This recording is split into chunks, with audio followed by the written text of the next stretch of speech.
Saudações, investidor! Tudo bem com você? Você está no canal Portando Conhecimento e no vídeo de hoje a gente vai falar aqui se talvez você comprasse só ações abaixo do valor patrimonial. Você teria uma grande vantagem em fazer isso? Você comprar ações abaixo do valor patrimonial é a mesma coisa do que ter uma certeza que a ação vai valorizar? Bem, sobre isso que a gente vai falar no vídeo de hoje, e aí a gente vai usar o caso da EZTEC e da Cogna para falar sobre isso. E aí a gente vai usar a Cogna para fazer essa análise, porque ela está atualmente a 0,39 do seu valor patrimonial, enquanto a EZTEC, para o meu azar, ela está no valor patrimonial, mas quando eu tive a ideia desse vídeo ela estava um pouquinho abaixo do VP, então a ideia por trás é a mesma, só que atualmente a EZTEC está exatamente no seu valor patrimonial. Tá bom, mas o que é esse indicador P sobre VP? Basicamente, ele é o preço dividido pelo valor patrimonial. Sempre que ele é menor do que 1, significa que a ação está sendo negociada abaixo do seu valor patrimonial. Mas o que seria esse tal valor patrimonial? Basicamente, ele é a soma de todos os ativos da empresa menos todos os passivos. Aí você pode estar se perguntando, tá, mas o que é um ativo e o que é um passivo? Um ativo é tudo aquilo que gera dinheiro para a empresa. Pode ser, por exemplo, as máquinas que ela tem, matéria-prima, estoque, contas a receber, o dinheiro que ela tem em caixa é um ativo, enquanto os passivos é tudo que a empresa deve. Então vamos supor que você comprou um produto na empresa e ela não te pagou ainda esse produto, ela não entregou esse produto ainda, isso é um passivo que a empresa tem. Mas todas as dívidas que ela tem também são passivos. Ela pode ter também passivos de impostos que ela precisa pagar, mas ainda não pagou. Então isso também entra como um passivo. E aqui basicamente eu coloquei o balanço patrimonial da WEG, que é uma empresa bem interessante, para a gente ter uma ideia um pouco melhor sobre o que é um ativo e o que é um passivo.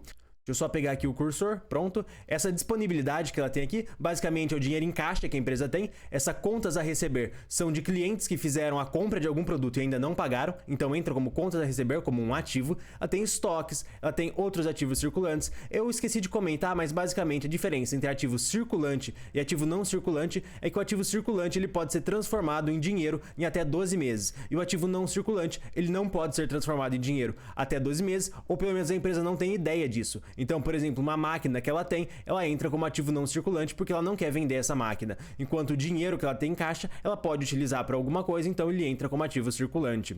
Falando agora só um pouquinho dos ativos não circulantes, ela tem várias aplicações financeiras de longo prazo, que por exemplo é um CDB que ela tem a linha de investimentos, que são investimentos que a empresa vem fazendo, de imobilizado, de intangível. Esse imobilizado aqui é onde fica todas as máquinas da empresa e todos os bens que ela tem em relação a imóveis, por exemplo, tudo que for imobilizado entra aqui, obviamente, em imobilizado.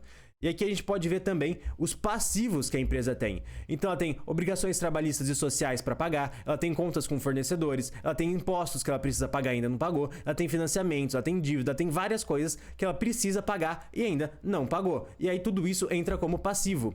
O patrimônio líquido, basicamente, é tudo que ela tem de ativo menos tudo que ela tem de passivo. Seria como se a empresa pagasse todas as suas contas imediatamente com os ativos que ela possui. Mas a gente vai ver que na prática não é bem isso assim que significa o patrimônio líquido. Mas aqui a gente pode ver que o patrimônio líquido da WEG é de 13,4 bilhões de reais. Então, como acabou de ser falado, o valor patrimonial ele é a soma de todos os ativos, ou seja, tudo aquilo que gera dinheiro para a empresa, menos todos os passivos, todas as obrigações que ela tem que pagar. E aí eu te pergunto, se você comprar uma ação que está sendo negociada abaixo do seu valor patrimonial, ou seja, o seu P sobre VP está abaixo de 1, isso significa necessariamente que você está comprando a empresa extremamente barata, e isso significa necessariamente que você está fazendo um ótimo negócio? Bem, na verdade a gente vai ver que não, a gente vai ver isso ao longo do vídeo.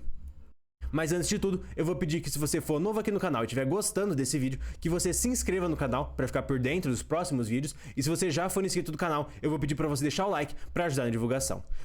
Mas agora falando um pouco sobre a Cogna, basicamente a Cogna é uma empresa de educação e que ela crescia muito, pelo menos até alguns anos atrás, via aquisições, ou seja, ela ia lá e comprava outras empresas. E qual que é o problema que isso gera? Porque no valor patrimonial e no balanço patrimonial da empresa, essas aquisições vão gerar uma grande bagunça que fica um pouco complicado de analisar caso o investidor não entenda muito sobre contabilidade. Atualmente a Cogna vem sendo negociada a 0,39 do seu P sobre VP e a gente vai explicar um pouquinho disso sobre a gente fala sobre ágio de aquisição. Basicamente agora eu vou explicar um conceito muito interessante chamado ágio de aquisição, ou em inglês goodwill. Basicamente, se você tem uma empresa A e essa empresa tem um software muito bom que ela mesma desenvolveu, e fora esse software, essa empresa A ela também tem um computador, uma mesa e uma cadeira, e só isso, então a empresa A ela é extremamente pequena, mas ela tem um software muito bom, e ela é comprada por uma segunda empresa por 10 milhões de reais. E considerando que o computador, a mesa e a cadeira valham 5 mil reais e todo o resto valha pelo software muito bom, o que acontece no valor patrimonial da empresa que comprou essa empresa por 10 milhões de reais? Então, se a gente olhar o balanço patrimonial, a gente vai ver que vai entrar o valor de 5 mil reais na parte de imobilizado, que vai se corresponder ao computador, a mesa e a cadeira que a empresa tinha.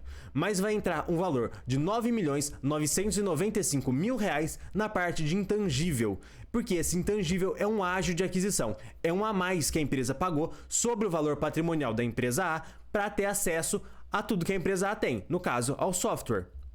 Só que esse intangível de ágio de aquisição não é na realidade algo palpável, não é na realidade uma coisa que exista.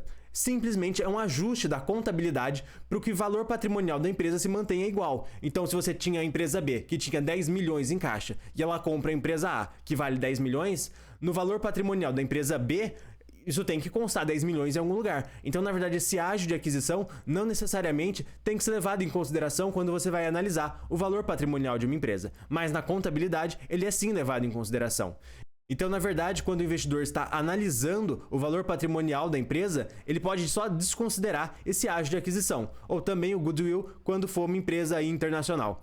Então, desconsiderando esse valor, ele chega em uma conclusão muito diferente sobre o P sobre VP que existe nessa série de indicadores que a gente encontra em vários sites.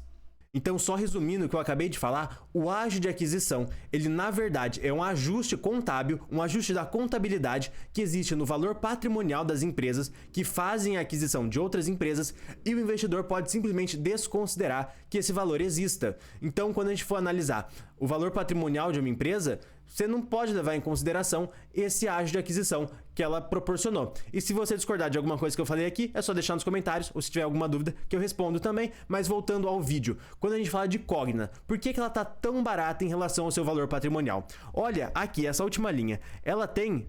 Caramba, essa linha aqui não tá deixando eu falar direito. Mas ela tem um intangível de 15,4 bilhões de reais. Ou seja, como ela comprou várias outras empresas, ela tem um valor de intangível de ágio de aquisição de 15,4 bilhões de reais. Só que ela tem um ativo total de quase 28 bilhões. Ou seja, mais da metade de todo o valor patrimonial de Cogna, na verdade, é esse ajuste contábil por ágio de aquisição. Não é uma coisa que realmente exista.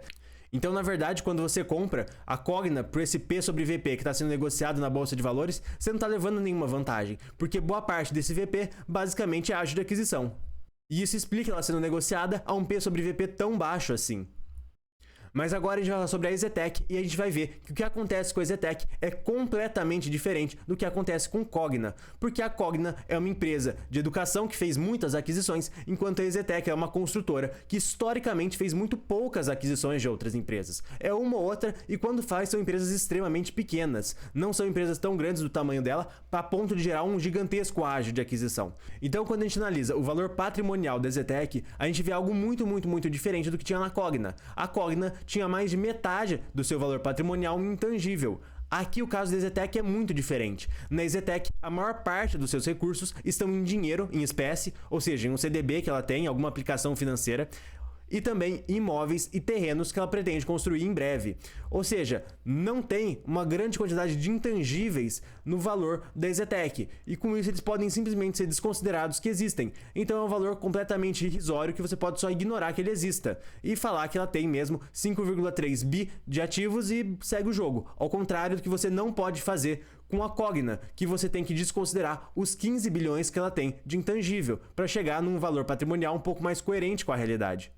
Então, comprar a EZTEC abaixo do seu P sobre VP é uma vantagem muito interessante, porque a maior parte do seu VP é em dinheiro, é em imóveis, é em terreno, e são coisas que realmente existem, ao contrário do ágio de aquisição, que é só um ajuste contábil. E se você quiser saber mais sobre a EZTEC, eu vou estar deixando um vídeo exatamente sobre ela aqui no canal. E se você for novo por aqui, eu vou pedir para você se inscrever para ficar por dentro dos próximos vídeos. Gente, por hoje é só e até mais.